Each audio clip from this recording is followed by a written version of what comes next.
Hey everyone, thanks for being here. This is episode 25. So, this is kind of a big deal, a milestone for me to have been able to get to. So, thanks for being a part of this. This is the forum. This is really a platform and a space for me to be able to think through and talk about the issues of life that are important and that matter to me. So, thanks for being here. If this kind of content is anything that you appreciate or you value or you have any level of interest in it, I'd really appreciate you to like this video, even to comment your thoughts below, even subscribe to this channel. It just really is a big encouragement to me to see the number of people that are engaging with it, and I've just really appreciated your support through all of this. I want to talk about the whole idea about Democrat Christians versus Republican Christians. Before I get into that, I want to tell you a story that helps me think about it. I was in a meeting one day, and as I was sitting there at this in this like 3-hour kind of conference meeting, I was drinking a cup of coffee, and as I started feeling progressively over the period of time the right. What side was it? It was the right side of my face that began to tingle, and this tingling started in my jaw, and then started moving up my face, and ultimately got into my shoulder, and then went all the way down into my fingertips. And now this was freaking me out. I'm sitting here, not even listening to what's happening in the meeting, because my entire side of my body is starting to go numb. I'm worried, first of all, is it a heart attack? Am I experiencing this minor stroke? I'm only 37 at the time. What's happening with me, right? So as soon as that meeting was over, I got up and I went to the doctor, and thankfully they had an opening. I went in there, and they basically identified that I had some sort of pinched nerve that is causing all of this issue. And so gave me some medication and suggested a couple of things to do in my routine, just to loosen up my body. And then I was left with that. So the medication helped relieve it temporarily, but still the tingling would come and go and come and go. So this started an 8-month process where I started going to see specialist after specialist. Not like I'm talking about chiropractors and physical therapy. I got a couple CT scans done. I started going to massage therapy. I bought this posture device, and I got a standing desk, and I just tried to do all these different things to be able to rectify this tingly feeling that I was getting on the right side of my body. And it was in one of the massage therapy sessions that the masseuse was beginning to ask me questions about, my general health. How much water do I take in? I'm like, water? I don't even think about that. I drink coffee. I don't know if I drink water. And she said, maybe that's an issue. She gave me some sort of formula to take my overall body weight and to convert that into how many ounces. And so I was drinking about 12 glasses of water a day. And by the second day that I was doing this, all of the tingling that I had in my body completely stopped. I went back to her and I said, that was amazing. What you just did was you just took it away by telling me I need to be drinking more water. I think that is a core issue. And then she recommended that I really start thinking about exercising. My chiropractor said that here I'm in my late 30s, and I have the body of somebody that should be 60 in all the aches and pains that I had coming on. And so what I started doing is I started focusing on water intake and regular exercise. And what I found very quickly is, for the most part, my ailments that I was dealing with at this stage of my life were completely gone. And I feel that the same thing is when we deal with issues in society, right? Here I had these specialists in my life that were prescribing me all these different things, but the core issue that I was dealing with is actually water intake and general exercise. Mark, you got to get healthy here. Each political party, when we look at the issues in our society, has their own solution to our problem, their diagnosis to the issues that we're facing today, and their regimen of policies to help overcome that, right? And although all of those things, these policies, their opinions may be helpful, they're actually not dealing with the root issue in our society at large. People in life are naturally sinful, meaning that we have this attitude to direct our own life. The Bible is clear about that. In Proverbs 14, it says, there is a way that people think is right, but it leads only to death.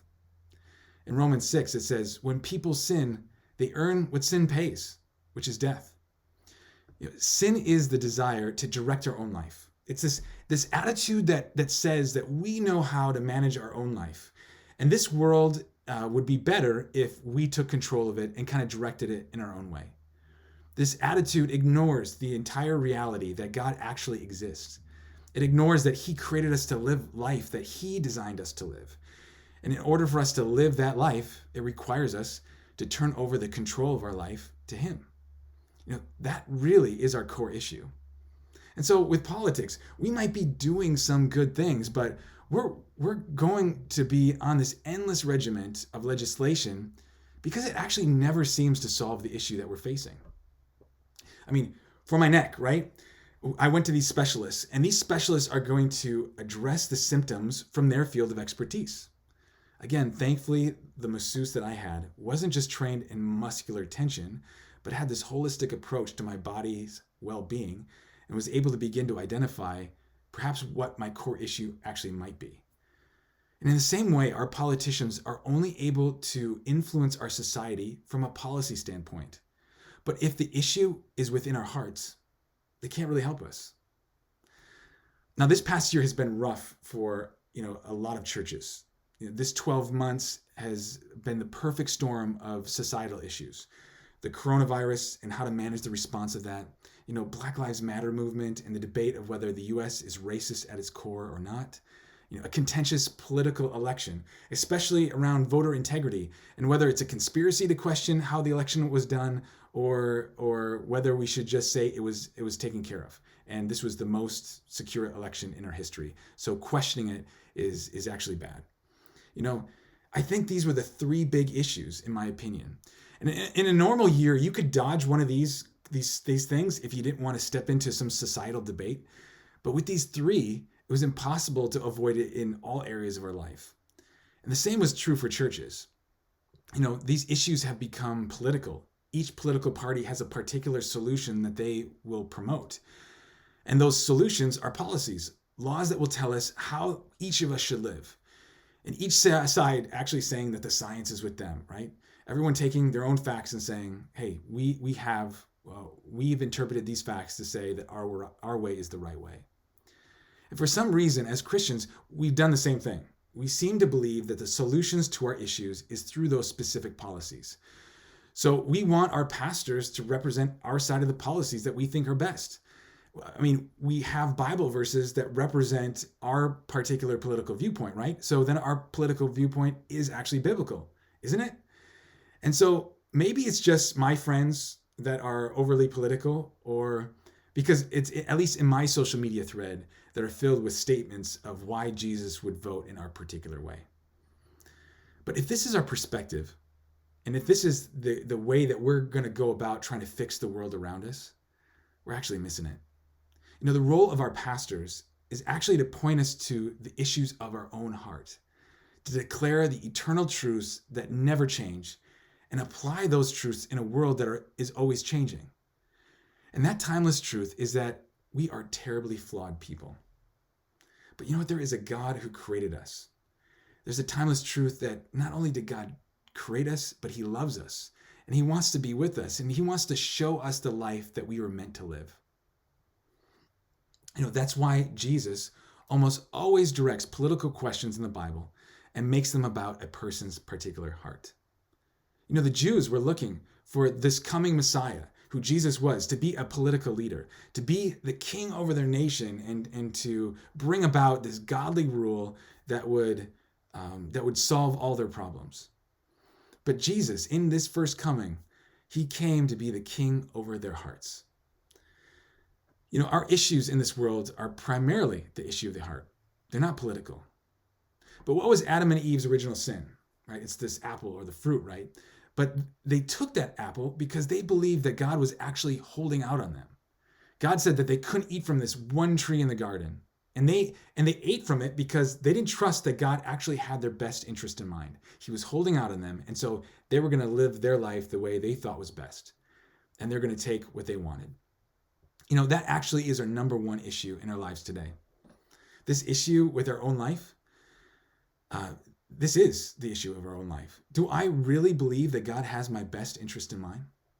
Jesus promises that He will give us a life that is full and meaningful. But we have to give direction of our life over to Him in order to have that life. Now, if we do, it'll fix the issues that we're facing in our heart, and it will lead us to a life that is abundant. It'll lead us to a life that is full and meaningful. And ultimately, it'll lead to a life that is able to extend love to other people because we've received it from God. So as Christians, right, we have these differing political views, but we all can come together and share the one solution that will address the heart of the issue with our nation. You know, my hope is that when I'm scrolling through these social media feeds, that the message that is being talked about isn't one of the way Jesus would vote, or isn't one about, you know, what political platform is best representing Scripture, or what we feel the Bible is saying. But in fact, that there are messages of the power of forgiveness, about Christ's healing power. You know, it's about the model that Jesus gave us that is one of self-sacrifice. You know, my hope is that those messages of love would be the things that are dominating. Because ultimately, although policy is important and it has its place and those things need to be debated, ultimately they're not going to address the core issue that our nation is facing, and really the core issue that we're facing. Thanks for being here today. I hope this is an encouragement to you, and we'll see you tomorrow.